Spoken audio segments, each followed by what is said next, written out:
जय हिंद। इससे पिछले वाले वीडियो में हम आपको भूकंप के बारे में A to Z बता दिए थे और ये बताए थे कि समुद्र में आने वाले भूकंप को हम सुनामी कहते हैं।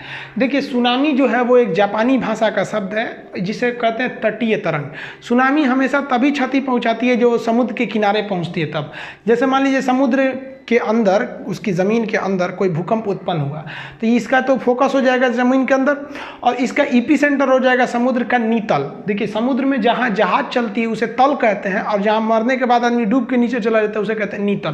तो ये एपिसेंटर हो जाएगा और ये पूरे पानी को हिला देगा, जिसका इफेक्ट इस तटों पर देखा जाएगा। यहाँ इसका इफेक्ट ज़्यादा देखने को नहीं मिलता है।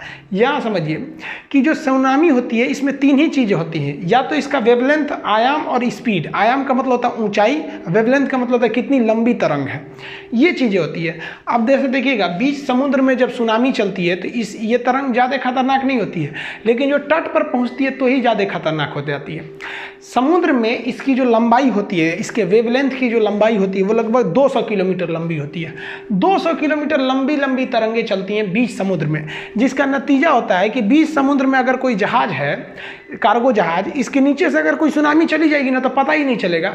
इतनी लंबी तरंग होती है और उसकी ऊंचाई भी बहुत कम होती है। अब मान लीजिए कोई बहुत लंबा धागा है, उसको हल्का सा उठा भी दीजिएगा तो पता तो नहीं चलने वाला है।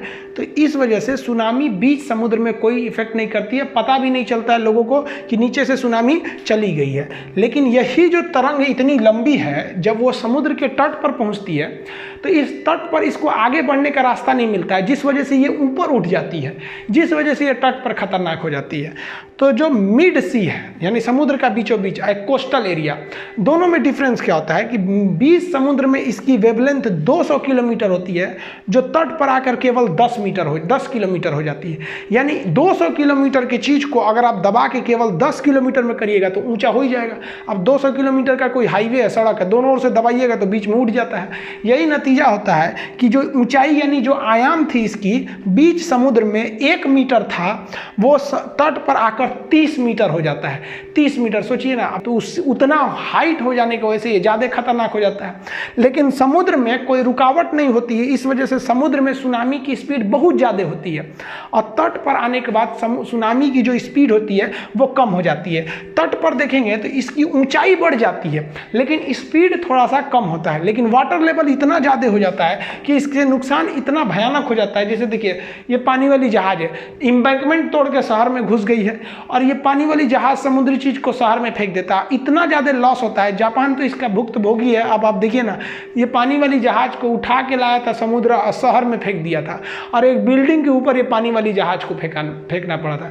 2011 में जो जापान में सुनामी आई थी, वो समुद्र के नीचे जो भूकंप आया था वो उसकी तीव्रता इंटेंसिटी 9 रिक्टर स्केल पे था, इतना भयानक था।